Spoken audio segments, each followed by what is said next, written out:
Coach, delikado ba yung OMAD? Kasi meron akong napanood na isang influencer sa GMA News. After ng 2 weeks niya mag-OMAD, na-hospital siya. OMAD. Actually, yung OMAD, hindi siya for everyone.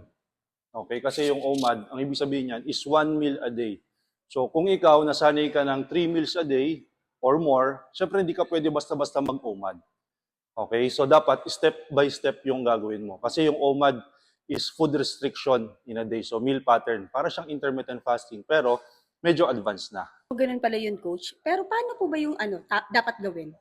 Dapat mong gawin is, pwede, you start reducing first your simple carbohydrates para maging fat adapted ka, or slowly, step by step, iakyat mo yung oras mo. So for example, mag-fasting ka ng 12 hours, then after a week or 2 weeks, mag 14 to 16 hours ka. Pagka naka-adjust na yung katawan mo, pwede ka mag-try mag-OMAD. Pero, hindi ko naman sinasuggest na mag-OMAD ka.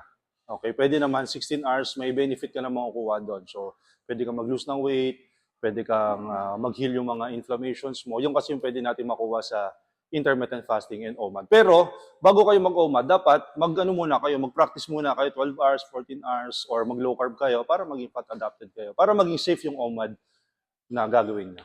Yun lang.